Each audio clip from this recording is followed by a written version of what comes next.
Good morning, Bishop Mary, clergy and lay leaders of the Diocese of El Camino Real.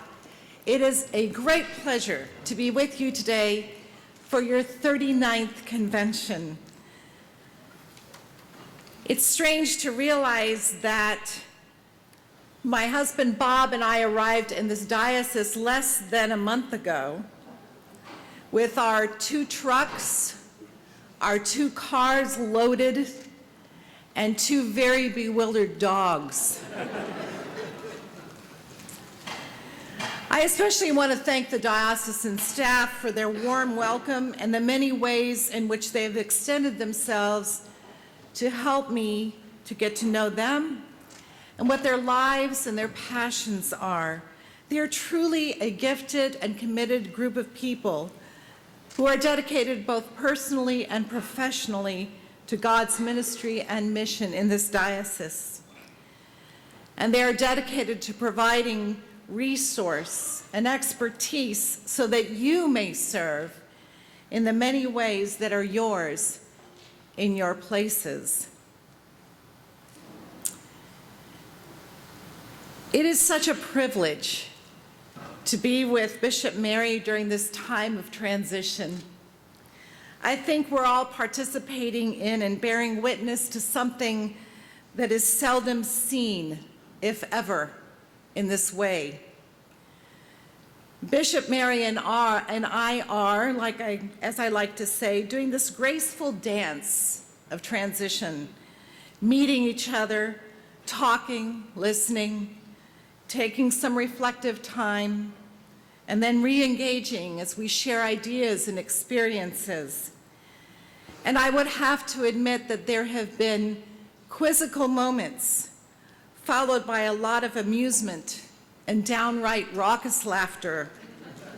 We could write a book, and maybe we will someday. 2 little old lady bishops sitting together on a porch, just as we did on our first day together. Tech team, I'm going to go off script here for a moment, but I promise I'll get back on quickly. In the 8 years that Bob and I spent among the people of the Diocese of Idaho, we encountered many folks in different contexts from yours who were living into the ministry that God had gifted to them. The speech there was plain and more direct, and the use of acronyms would breed suspicion and downright mistrust. And yet saying goodbye to those folks broke my heart, and it filled it up again with love. And so I walk with my sister Mary in this time of heartbreak and of love. When I was told that Bishop Mary asked, invited, informed, you know how that goes, me to speak this morning, I excitedly agreed. That excitement was soon followed, I confess, by anxiety as I wondered what I could possibly say. I had a moment of channeling the prophet Jeremiah when he said, "But I don't know how to speak, for I'm only a boy or a girl or a child, and I'm coming from Idaho."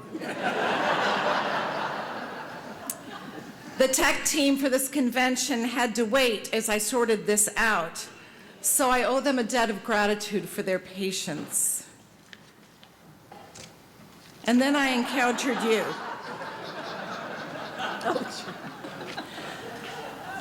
I'm told this is tradition, and I did read the Little Brown Book, but I'm not doing that.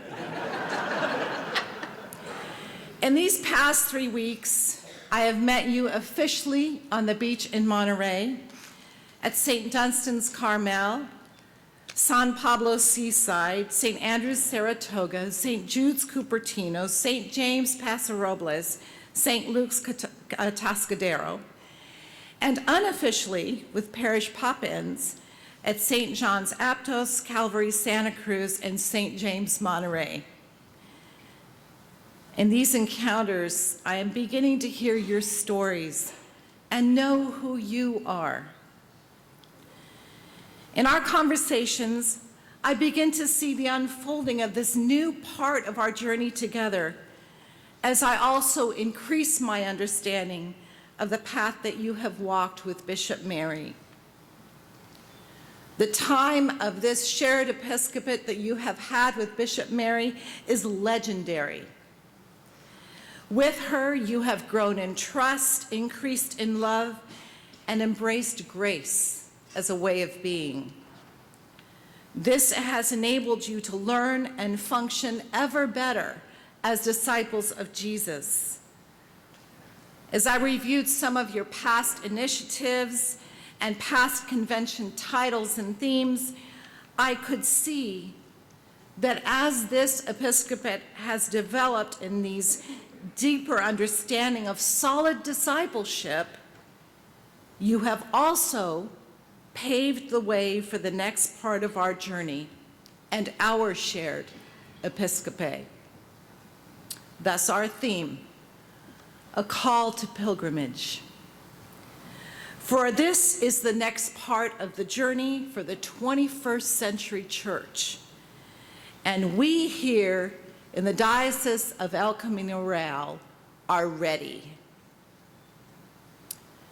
Now here's the thing.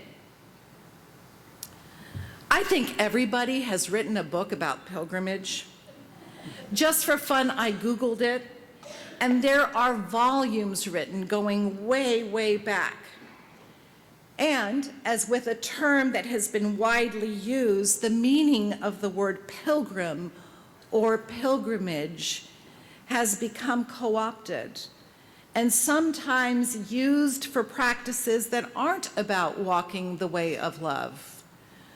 Similarly, the word Christian has come to mean something that doesn't always seem Christ-like. When that happens, it's important to go back to the root of the word and reclaim it for what it means and what it can mean. So to get us all on board with language, which is important, and with a shared understanding of the word pilgrimage, let's take a look at the word. Pilgrimage comes from the old French term pèlerinage, in Spanish, peregrinaje, which was coined in the 13th century. And synonyms for the word pilgrim are foreigner or stranger. Another way of understanding pilgrimage is that it is an intentional journey of becoming a stranger in a strange land. An intentional journey of becoming a stranger in a strange land. This morning, you're going to find that I'm going to speak a bit from my own experiences of pilgrimage, as my pilgrimage on the Camino de Santiago in northern Spain was transformational and shaped not only my spiritual life, but also my understanding of the call to the 21st century church. As I went on that intentional journey of becoming a stranger in a strange land, I walked a 500-mile path that had been walked by hundreds of thousands of pilgrims before me. There were places where that was so apparent that I would stop and stare at my own feet, knowing that I was on a path where pilgrims just like me had experienced the fullness of this journey for centuries. And all of this was in the dust of the path that I was walking. And although I was walking in Spain, I couldn't help but think of the early apostles who 2,000 years ago embarked on their own pilgrimages. Remember that the book of Acts tells us that they gathered in Jerusalem, and then with others who were there as well, they were sent forth to walk the paths of the known earth. And as apostles, witnesses to the resurrected Christ, they were to bring this good news to the ends of the earth.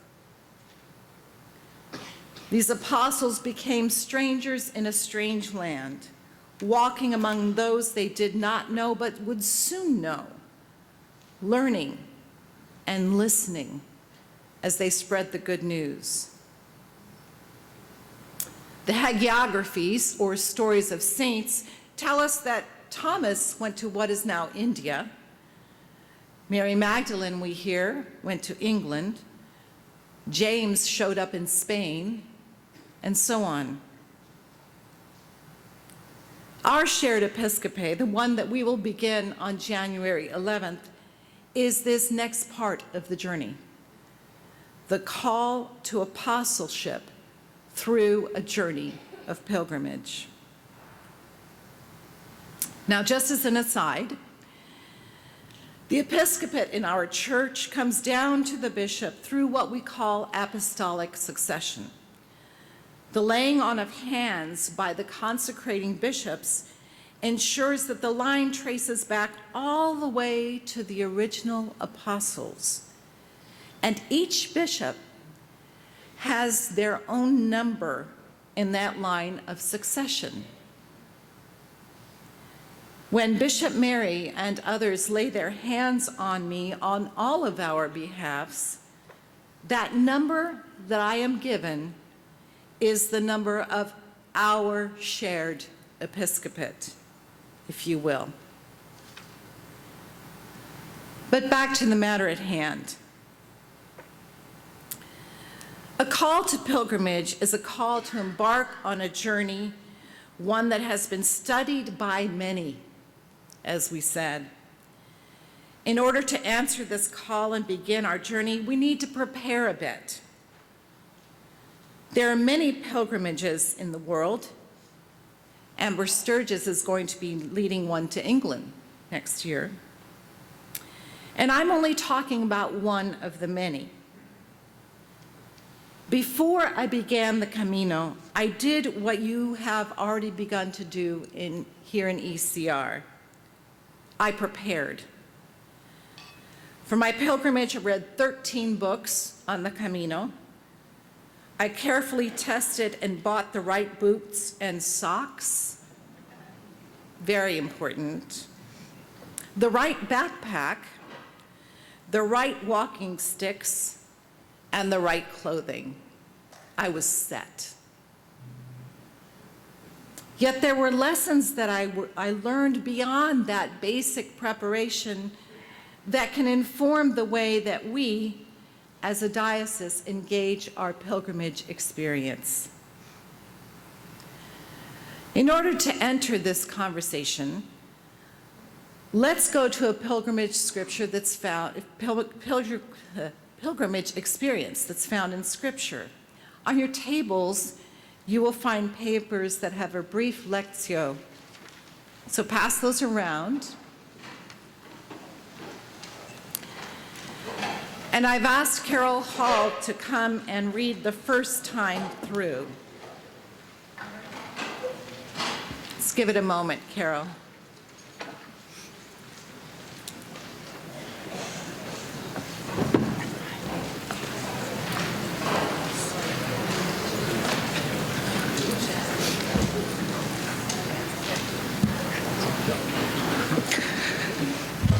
As Carol reads, the question for us to consider is, how do you think the disciples were feeling when they were sent out in this way? And he called to him the 12, and began to send them out 2 by 2, and gave them authority over the unclean spirits. He charged them to take nothing for their journey except a staff, no bread, no bag, no money in their belts, but to wear sandals and not put on 2 tunics. The question to consider: How do you think the disciples were feeling when they were sent out in this way?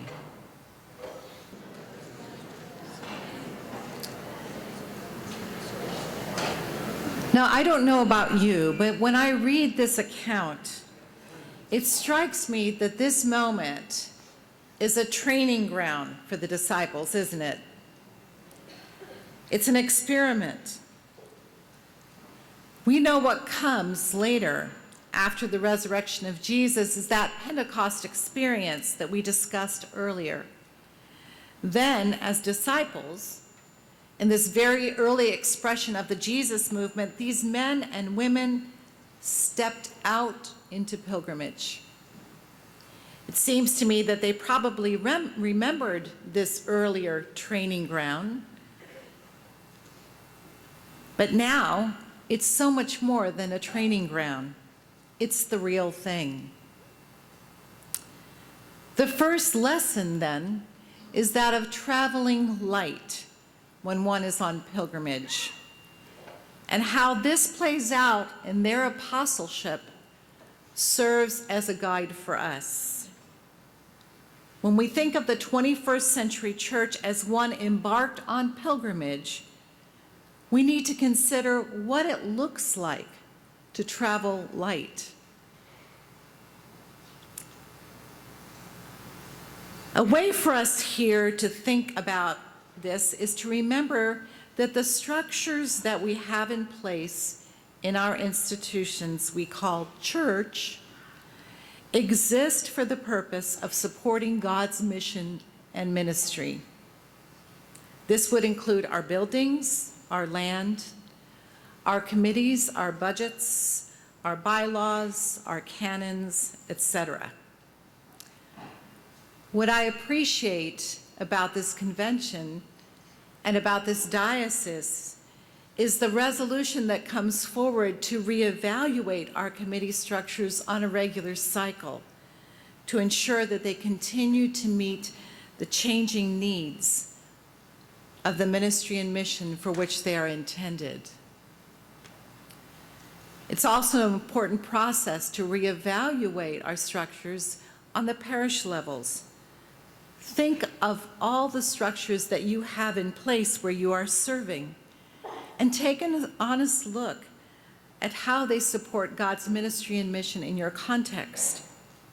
You may want to think about letting go or revising some of them, or changing them, or repurposing them to meet the changing needs where you serve. So that's travel light. The second thing I learned about pilgrimage is to stay balanced. Like the point about traveling light, this is simple, and it seems pretty obvious when you have a load on your back.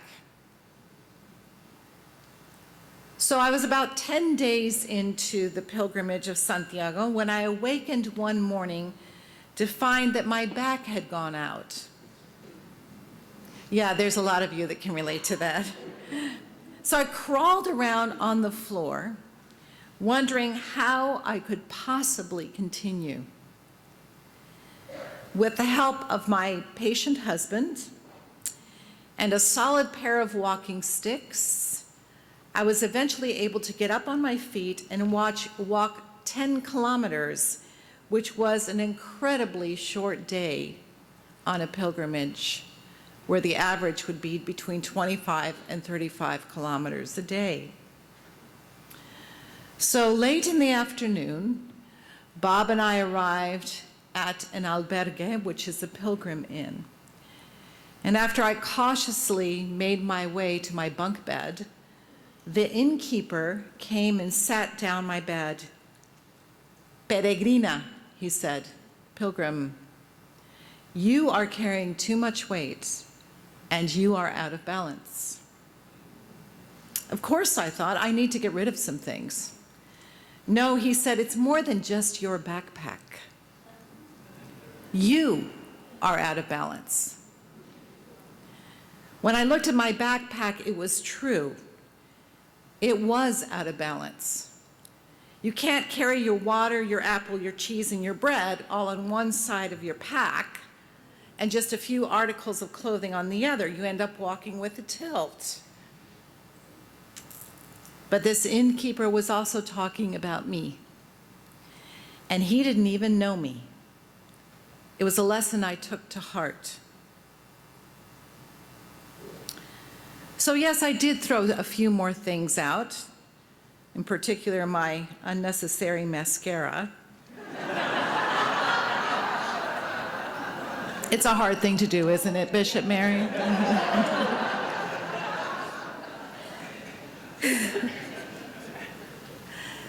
But then I really had to think of the question of staying in balance. Our tradition is one that helps us spiritually with the daily discipline of finding balance. The daily office section of our Book of Common Prayer helps to capture that with its grounding in Benedictine tradition, one that since the 6th century has called for a balance between work and prayer and study and leisure. So the quest to stay in balance is very human, and we strive for that balance.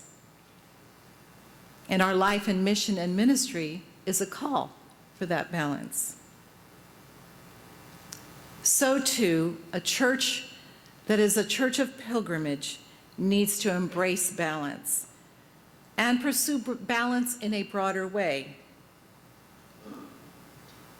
Looking at the whole Episcopal Church, it seems we're striving to find balance between tradition and innovation, working to hold them both.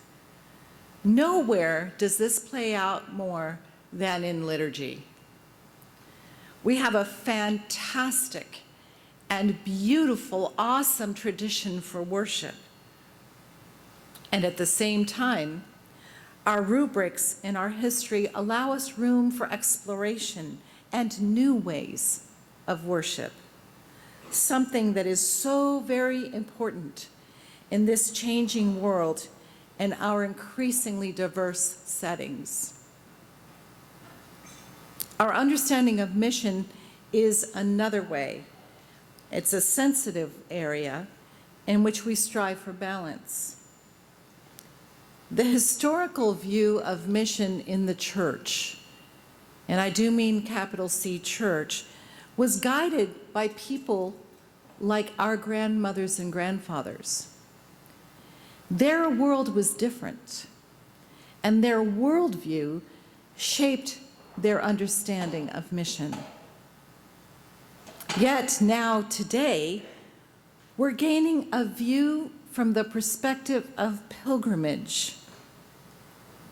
To engage in God's ministry and mission is to be willing to become strangers in a strange land and walking into places where we don't understand what's going on with people we have never met. All of us on this pilgrimage together, all of us are listeners and learners as we walk with community partners and local agencies in new places. So I want to pause for a moment on the second point of pilgrimage, staying in balance. And this time, I would like some feedback done a little bit differently. At your table, I need you to choose a facilitator to lead a short discussion. Go ahead and do that. Everybody points at everybody else. Just choose somebody.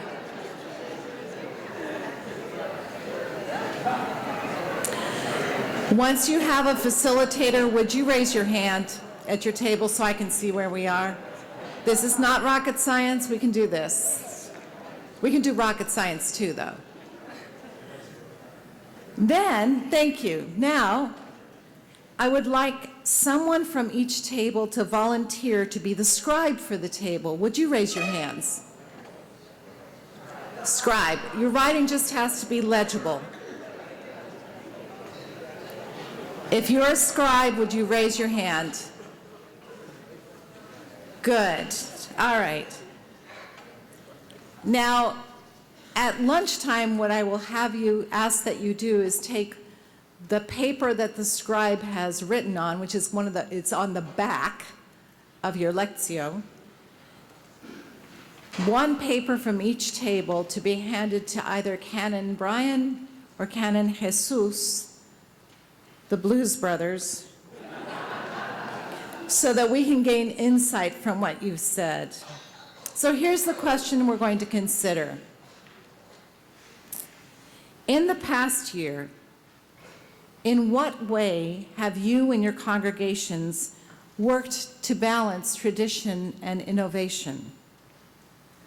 Think of liturgy, mission, and other areas of your ministries. What possibilities have opened up for you? What challenges have arisen?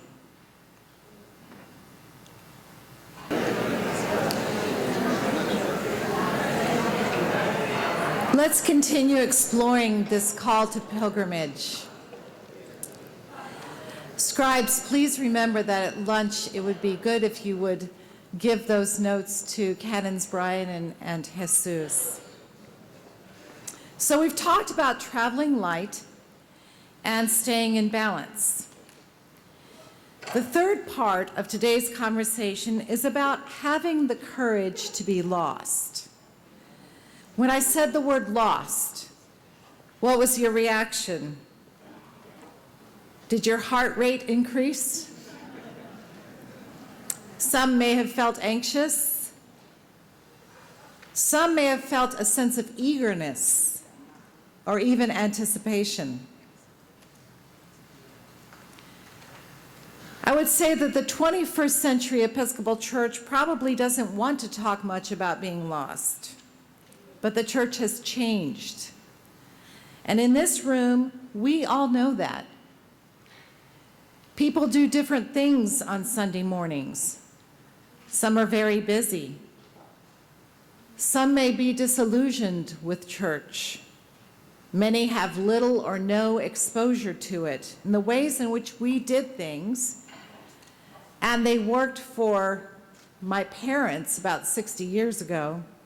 The ways in which we did things and engaged our traditional way of being church no longer meet the needs of the world that we inhabit today. As I've said before, our numbers and tangible resources are decreasing, yet the need for church is only increasing. So if we're honest about it, we are a bit lost. The good news is that's an important part of pilgrimage. The next story that I want to share was a real turning point in my own pilgrimage. I call it the "that's what happens when you don't have coffee" story. And there are a few of you who have heard this story before. So one morning before dawn, a rather grumpy innkeeper turned on the lights and turned us all out of our beds. And there was no coffee. I walked for a couple of miles by flashlight, but eventually dawn began to break. About a quarter mile in front of me, I made out the shadows of 3 people who were turning to the left. When I arrived at that place on the path, I also turned to the left. Soon I caught up with them and learned that their names were Giselle, Javier, and Pierre, and they were from Paris. But they were too talkative and loud for me without coffee, so I stayed a bit behind them. And a little while later, they stopped and I came upon this threesome again. This time they were arguing very loudly. As it turned out, we were lost. Giselle threw her pack on the ground, sat on it, and said, "I am not moving until you all figure it out." Javier said not a word and proceeded to go off on his own to climb a nearby hill.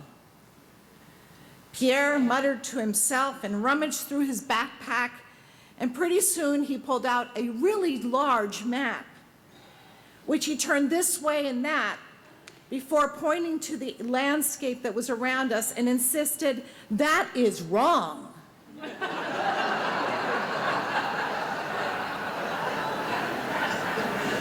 His map was right. The landscape was wrong.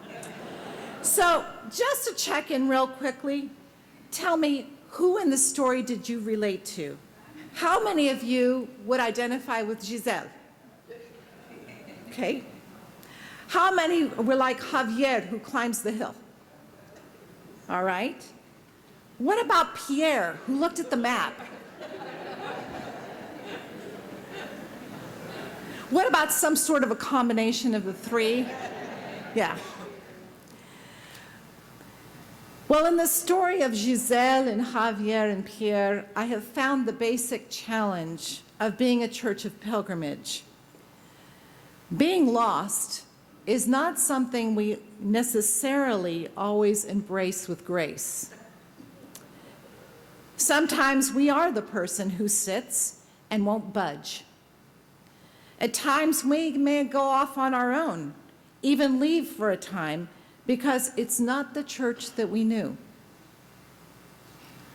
I have a special place in my heart for the Pierres of the group, who pore over strategic plans and wonder what to do when the plan doesn't fit the world that we encounter.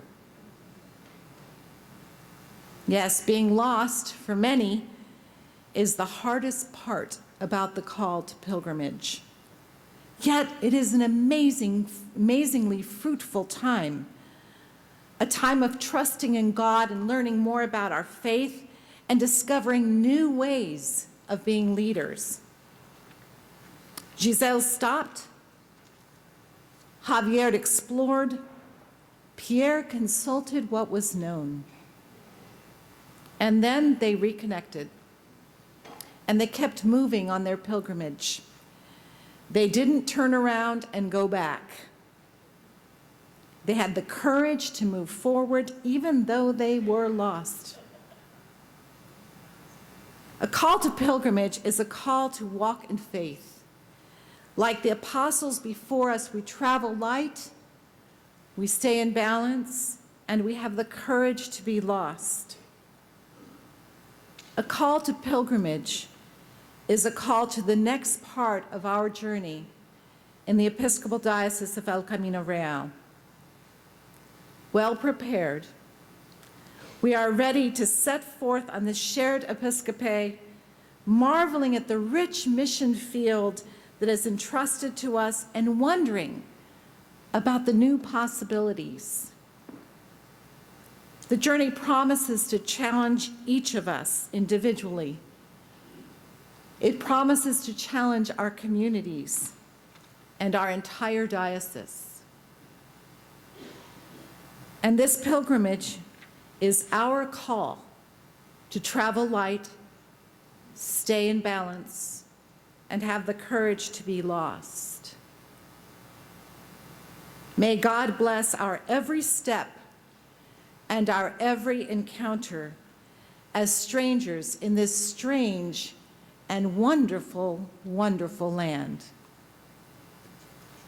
Thank you.